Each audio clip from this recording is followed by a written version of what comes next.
Wars were not won by armies alone, but by the maps that guided them. From the shores of Normandy to the hidden missile silos of the Cold War, the silent cartographer has always been a soldier's most powerful ally.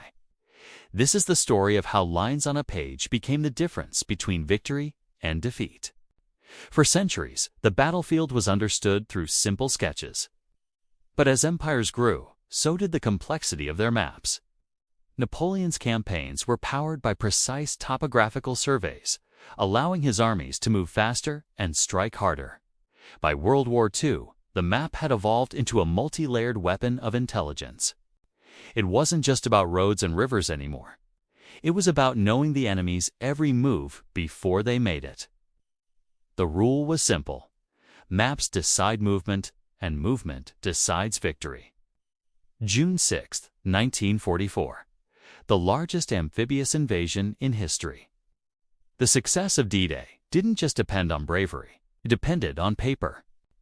Allied intelligence spent months creating some of the most detailed maps ever produced.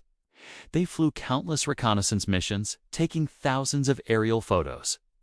Using a technique called photogrammetry, they transformed these flat images into three-dimensional models of the Normandy coast. Every detail mattered. These maps showed German machine gun nests, artillery batteries, and concrete bunkers, all marked in stark red.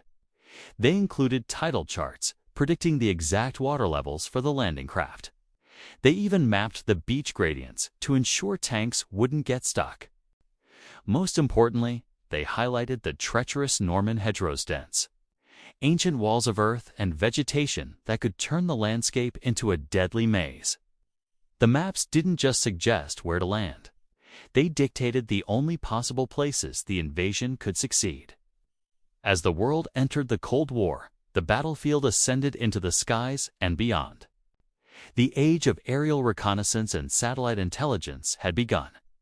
During World War II, spy planes captured images that revealed enemy factories, troop movements, and the horrific secrets of concentration camps.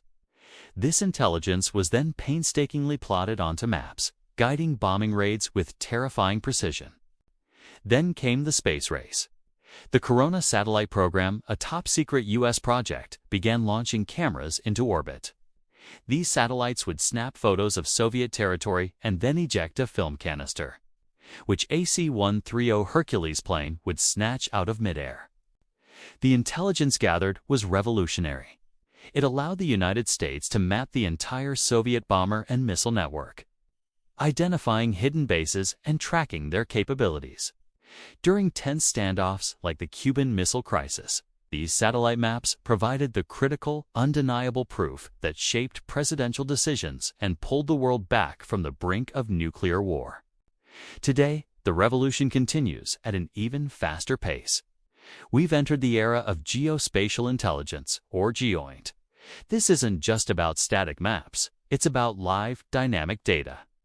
Drones provide real-time, top-down views of the battlefield, tracking enemy movements with pinpoint accuracy.